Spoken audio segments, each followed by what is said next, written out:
Bom dia a todos os telespectadores. Dando continuidade ao ciclo de palestras sobre estruturas pneumáticas no Brasil, no primeiro workshop promovido pelo ECP. Meu nome é Danilo Moreira, sou engenheiro civil e sou sócio da empresa Formato Coberturas Especiais.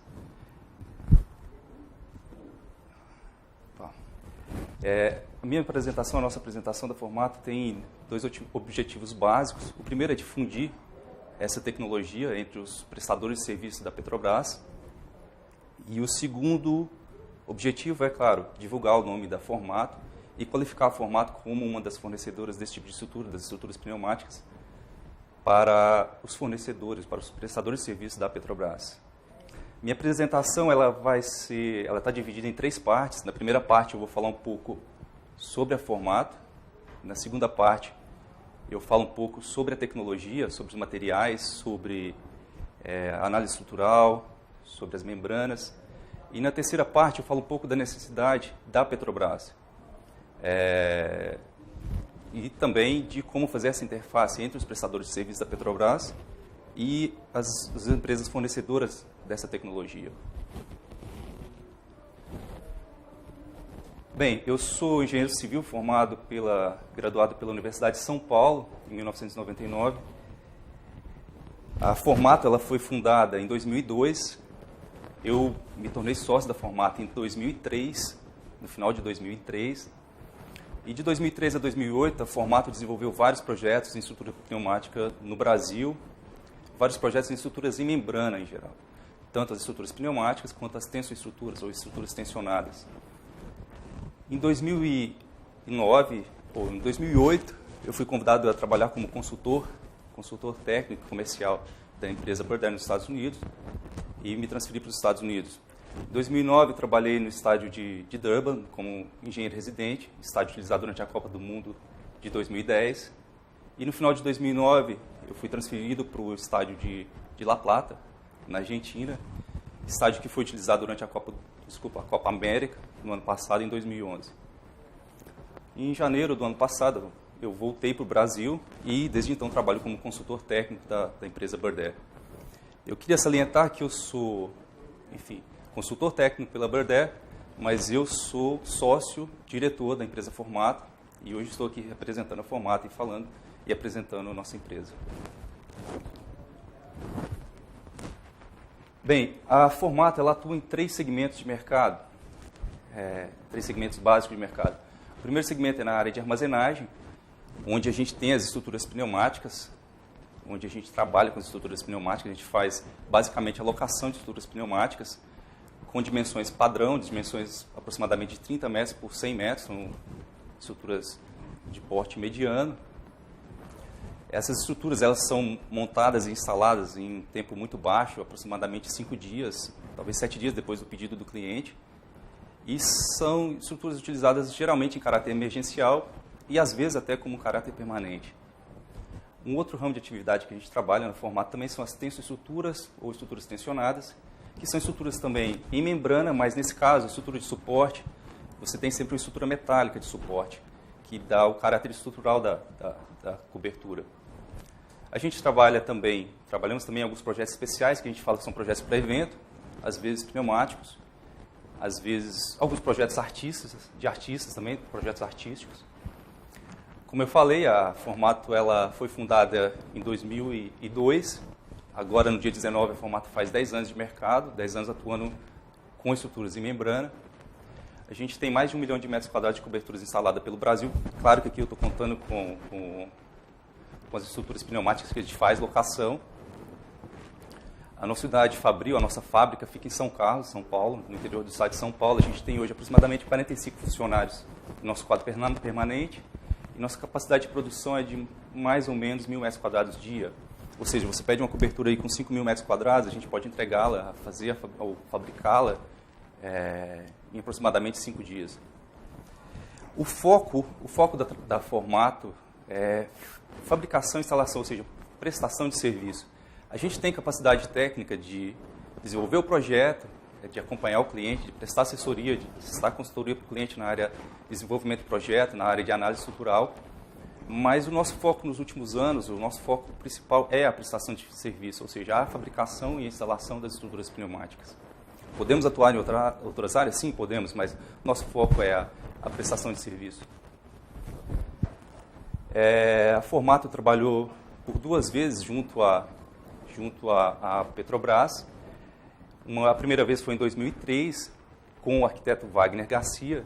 Naquele ano, a Petrobras completava 50 anos e a Petrobras desenvolveu um pavilhão itinerante, no qual ela projetava filmes, fazia divulgação da Petrobras. Esse pavilhão, a intenção inicial era percorrer 13 capitais em todo o Brasil. A primeira capital onde ele foi instalado foi aqui em São Paulo, no Parque do Ibirapuera. E na primeira instalação o projeto teve alguns problemas e, nesse caso, o Wagner chamou a gente para ajudá-lo. A gente remodelou, como vocês podem ver nas 2 fotos aqui, a gente remodelou o pavilhão para que ele pudesse continuar com o caráter inicial, que era o caráter itinerante. E depois dessa remodelação, ele percorreu, se eu não me engano, mais 8 capitais por todo o Brasil, divulgando os empreendimentos, enfim, a tecnologia da Petrobras. Em 2004, ainda com o arquiteto Wagner Garcia, a gente desenvolveu um projeto menor no Rio Oil Gas. Sim, a gente chamava de Cine Circo, um cinema itinerante também, uma área muito pequena, 200 metros quadrados, onde a gente fazia a projeção do filme na própria parede ou na própria superfície da membrana. Eu vou falar um pouco agora sobre o portfólio da Formato, eu vou passar rapidamente algumas das nossas principais obras. A gente tem aqui tem essa estrutura da Igreja Batista de Fortaleza, que era uma cobertura de aproximadamente 3.000 metros quadrados, com somente 2 pontos de suporte, 2 mastros centrais.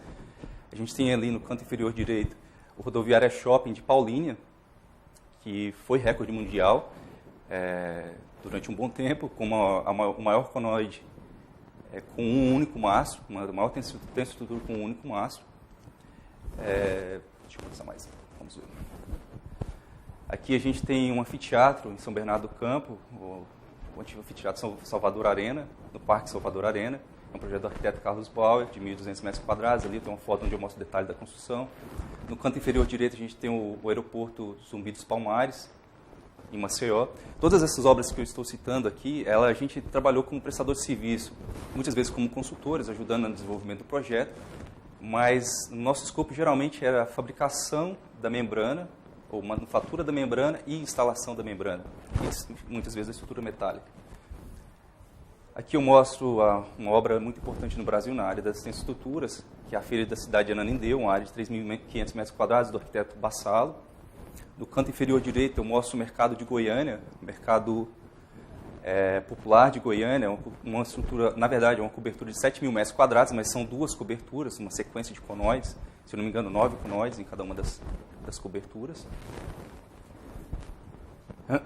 Essa é a última obra que a gente trabalhou, que é na verdade, uma cobertura para uma usina de pré-moldados de concreto. Os pré-moldados de concreto serão utilizados na instalação, na fabricação, na montagem das usinas eólicas no Nordeste do Brasil. É uma cobertura de 4.400 metros quadrados. A instalação da membrana, nesse caso, a estrutura metálica não foi instalada pela Formato, a instalação da membrana durou, se eu não me engano, aproximadamente 10 a 15 dias, para instalar aproximadamente 6.000 metros quadrados de membrana.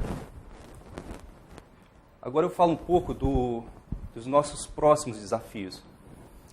A Formato hoje ela tem um contrato de prestação de serviço de instalação da membrana em 2 dos projetos para a Copa do Mundo de 2014, no estádio o Minas Arena, que é o Mineirão, e o novo Fonte Nova, que é o antigo Fonte Nova.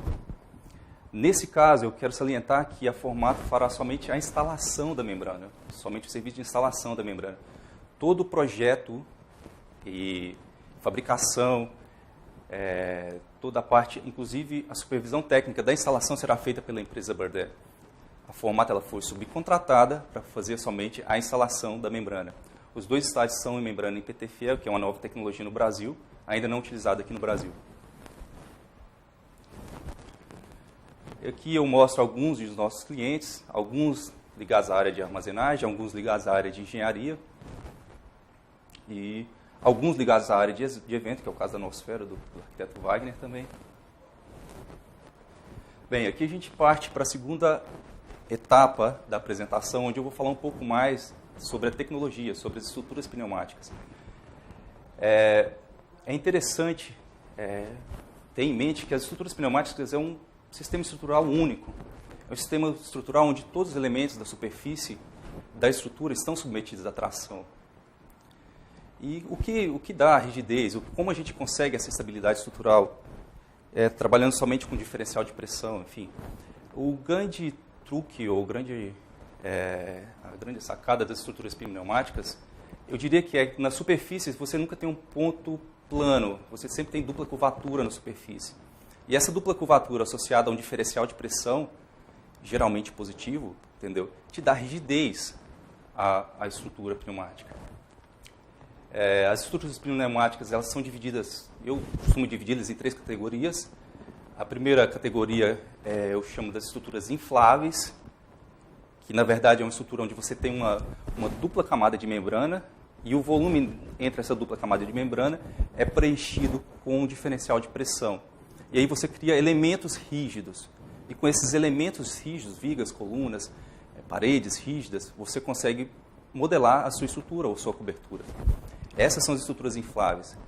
As estruturas que a gente chama insufláveis são as estruturas onde você tem todo o volume interno da sua cobertura preenchida por esse diferencial de pressão interna, que são os nossos armazéns, vamos lá, pneumáticos. Muita gente chama de armazéns infláveis, é um nome popular, mas é um pouco incorreto. O nome técnico correto seria armazéns pneumáticos. A gente tem os grandes estádios com essa mesma tecnologia, você tem grandes silos com essa mesma tecnologia.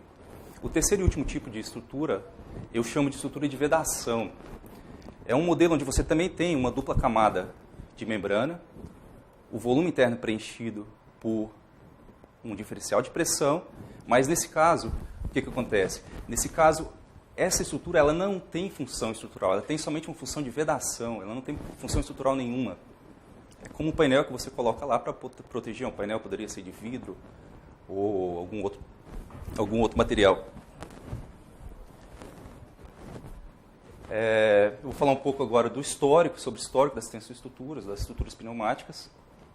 Os primeiros estudos com estruturas pneumáticas começou lá atrás, em 1700, no século XVIII. E a primeira estrutura pneumática conhecida foram os balões infláveis, os balões de ar quente. O primeiro balão, há controvérsia, mas o primeiro balão, a invenção do primeiro balão inflável, a gente dá os créditos aos irmãos Montgolfier. Já no século XX, agora, em 1918, foi registrada a primeira patente de uma estrutura pneumática. E muito semelhante à que a gente utiliza hoje em dia. Se a gente der uma olhada aqui, eu mostro os slides ali, que era uma patente que foi registrada com um nível muito bom de detalhes. Era um hospital de campanha, um hospital militar de campanha, mas nunca chegou a ser construído. Somente na década de 40, com os estudos do engenheiro Walter Bird, que na verdade é o engenheiro fundador da Bird Air, que as estruturas pneumáticas foram lançadas no mercado, ou seja, somente a partir da década de 40 ela foi explorada comercialmente, o grande potencial dessas estruturas. A primeira invenção do Mr. Walter Bird, foram os radomes. Os radomes eram coberturas que tinham a função básica de proteger os radares dos aeroportos americanos contra as intempéries, chuva, vento e principalmente a neve. E essa tecnologia se desenvolveu com o passar dos anos, com o advento de novos materiais. E no Brasil, a primeira estrutura pneumática que se tem registro, na verdade, é uma estrutura pneumática que foi montada aqui no Rio de Janeiro, no aterro do Flamengo. Era um pavilhão de exposição promovido pelo governo americano, era um pavilhão que tinha a função de divulgar a energia atômica na América do Sul e, claro, na América Latina também. Foi montado em 1963, era um pavilhão de aproximadamente 2.000 metros quadrados. A empresa responsável pela fabricação e instalação, nesse caso, foi a Bird Air. E, coincidência ou não, em 2009, a Formato foi contratada para instalar um outro pavilhão. E na mesma área, inclusive deu para a gente fazer essas duas fotos bem parecidas. Eu vou salientar aqui o papel da Sansu, a empresa que hoje a gente tem no Brasil, fornecedora de membranas, que como uma das empresas que impulsionaram a utilização das estruturas pneumáticas, principalmente na área de armazenagem. Na década de 70, a Sansui foi uma grande fornecedora, desenvolvedora de tecnologia nessa área. Fornecia os armazéns, principalmente para a Cibrazen, uma foto um pouco antiga aqui, eu não sei a localização dessa foto. Eu vou falar nesse slide agora um pouco dos materiais utilizados nas estruturas pneumáticas. A gente tem 3 materiais básicos, eu diria, talvez 4, que são utilizados nas estruturas pneumáticas. O primeiro é o concreto, que geralmente é utilizado nas fundações, principalmente nas estruturas pneumáticas de grande porte. O aço, a estrutura de aço, que é utilizado nas entradas, nas anticâmeras de entrada e saída, que dão acesso ao armazém, e membros da fundação também. A gente tem cabos, que são utilizados como elementos de alívio de tensão, ou que possibilitam você trabalhar com membranas de menor resistência ou trabalhar com esforços mais elevados, e você tem a membrana.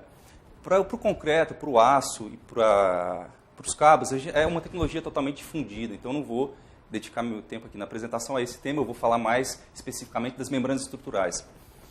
Para as estruturas pneumáticas, a Formato recomenda a utilização de 2 membranas, não só aqui a Formato, mundialmente tem 2 membranas que se adequam à utilização nas estruturas pneumáticas. Essas 2 membranas, basicamente, elas são formadas por um tecido e uma camada de revestimento. Você tem um tecido e uma camada de revestimento, sempre, entendeu? E as 2 membranas básicas que a gente tem é a membrana de PVC, na qual o revestimento é em PVC, e a membrana de PTFE, na qual o revestimento é em PTFE. Na de PTFE, esse PTFE é o mesmo Teflon. O PTFE é o Teflon que a gente tem nos utensílios domésticos. Na membrana de PVC você tem o tecido em poliéster e na membrana de PTFE você tem o tecido em fibra de vidro. Quais os pós e contras entre das 2 membranas? É difícil, cada projeto você tem que analisar, mas basicamente a membrana de PTFE tem uma durabilidade muito superior à de PVC, como vocês podem ver no quadro aqui que eu mostro. A gente tem uma durabilidade acima de 30 anos.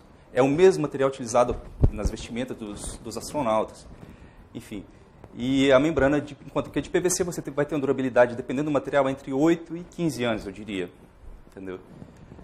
A Formato, a gente não recomenda, eu vou deixar isso bem claro, a gente não recomenda a utilização de membrana de PTFE para estruturas pneumáticas temporárias. É um erro especificar. Estruturas pneumáticas temporárias, você deve utilizar o PVC.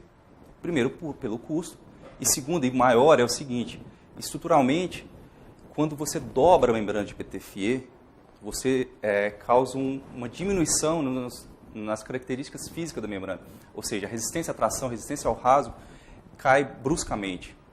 Então, se você tem uma estrutura pneumática para durar 10 ou acima de 10 anos, eu falaria acima de 7 anos, entendeu? Eu recomendaria utilizar as membranas de PTFE, apesar do custo ser 2, 3 vezes mais caro, mas justifica. Sim, se justifica.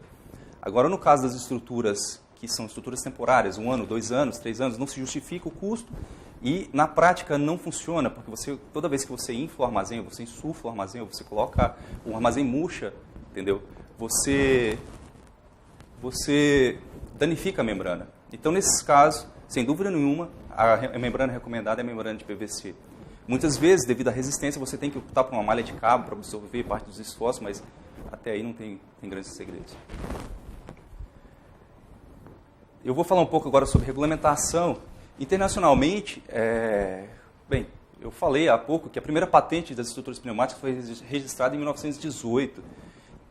Daqui a pouco faz um século da primeira patente. Ou seja, internacionalmente a gente tem regulamentação, essa tecnologia está dominada, tem uma imensa bibliografia, a gente tem regulamentação internacional suficiente para projetar isso.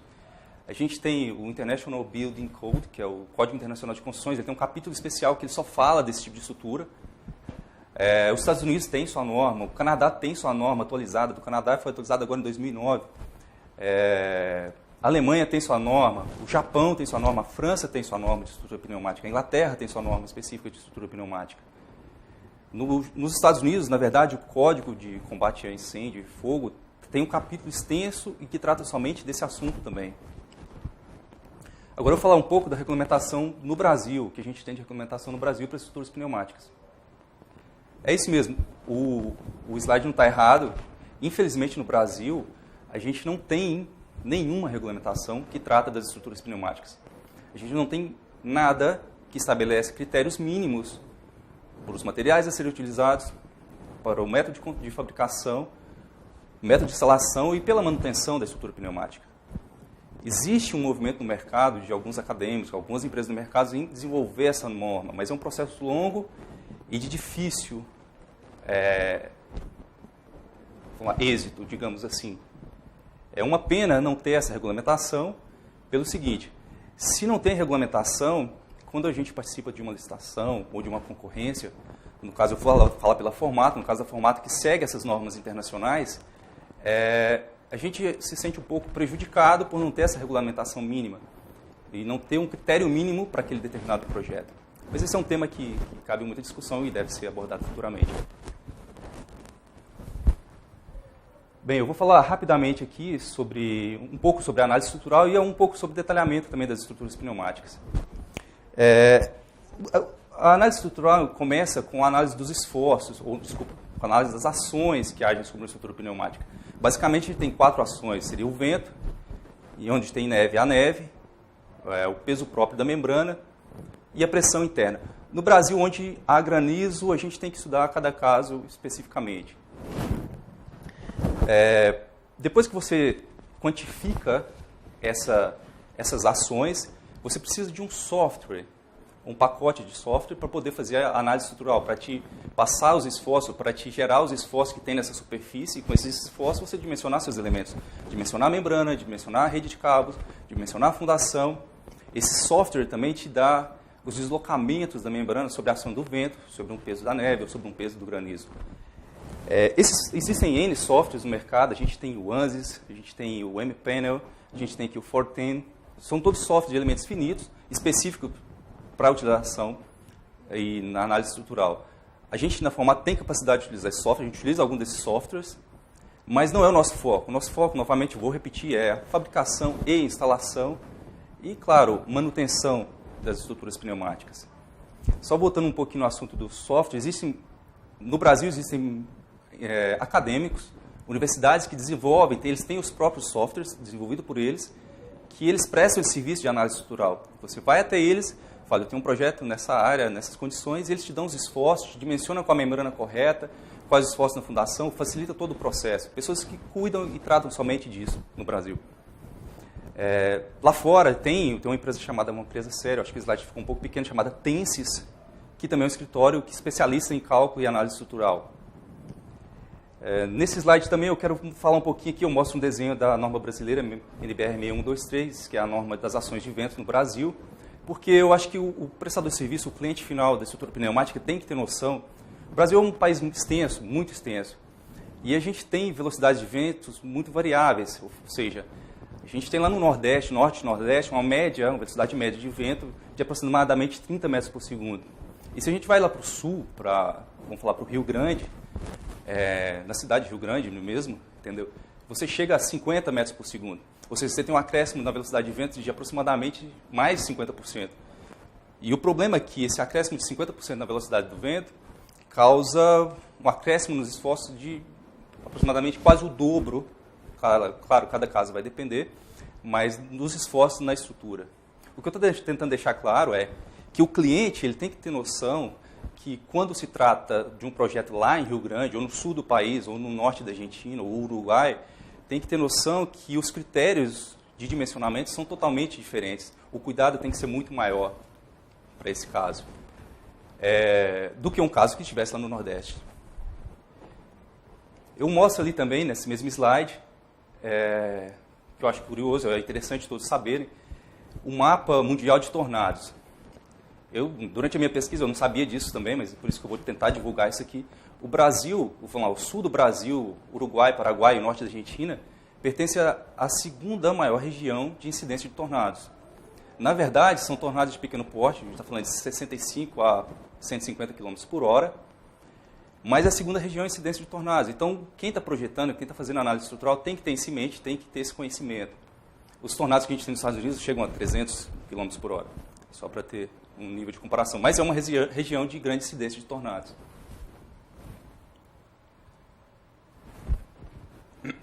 Agora eu vou falar um pouco sobre as grandes coberturas, que na verdade Nos últimos 6 meses, a gente recebeu consulta da Petrobras e de prestadores de serviços da Petrobras nessas grandes coberturas, então eu tenho que falar um pouco do histórico disso no mundo para o pessoal entender. Esse slide mostra estruturas permanentes, a gente tem que ter sempre isso em mente, são estruturas permanentes de grandes áreas. A gente tem aqui o BC Place, que é uma estrutura no Canadá, de mais de 40 mil metros quadrados, mais de 220 metros de vão. Essa estrutura ela foi montada em 82, foi desmontada no ano passado, e ela foi desmontada, ela sofreu um colapso devido à neve, na verdade, e ela foi desmontada para poder instalar uma cobertura retrátil. A gente tem o Metrodome, que é uma estrutura que também ficou, ela tem aproximadamente 37.600 metros quadrados, com quase 215 metros de vão, e é uma estrutura que estava lá já há 27 anos, ela foi montada em 2004, se eu não me engano, e foi desmontada no ano passado, e nesse caso, ele substitui a membrana antiga pela membrana, uma nova membrana e manteve o sistema estrutural, as estruturas pneumáticas. A gente tem o Silverdome, que foi montado em 1975, é um dos pioneiros. Ele foi desmontado em 2002, na verdade o estádio inteiro foi demolido em 2002. Foi uma instalação de uma rede de hotéis. Ali eu mostro o Tokyo Dome, no Japão, que é uma estrutura que ela foi montada em 88 e ela está instalada até hoje, com aproximadamente 32 mil metros quadrados de cobertura.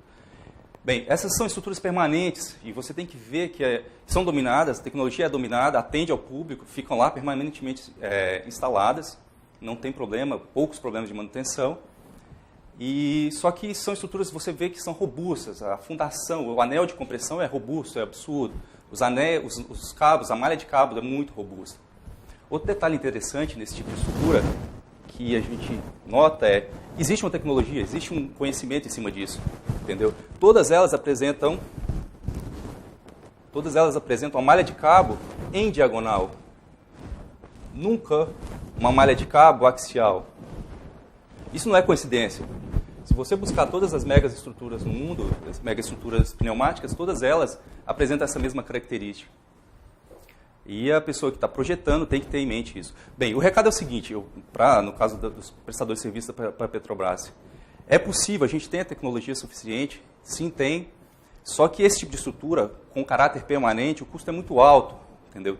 Então, quando a gente especifica uma mega estrutura pneumática no Brasil, a gente tem que ter em mente que a gente tem que diminuir a escala e assumir alguns riscos para trabalhar com isso.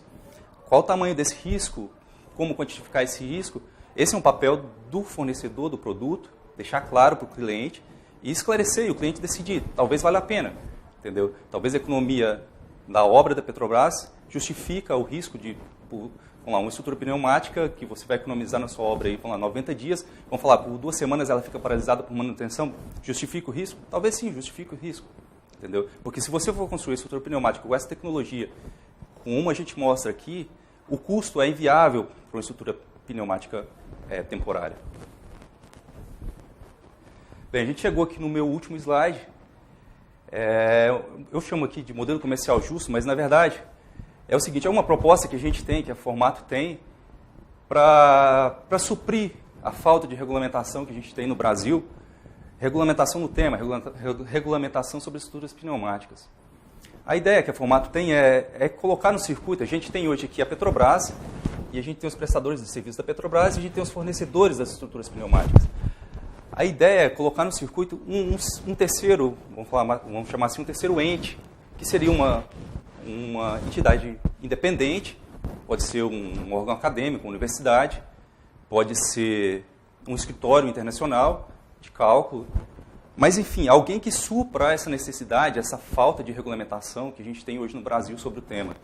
Essa empresa, ou esse escritório, ou esse professor universitário, teria a função seguinte, ela, trabalhando com a Petrobras, eles fariam a análise estrutural da cobertura e os critérios mínimos de material, os critérios mínimos de instalação, os critérios mínimos de manutenção para essa cobertura.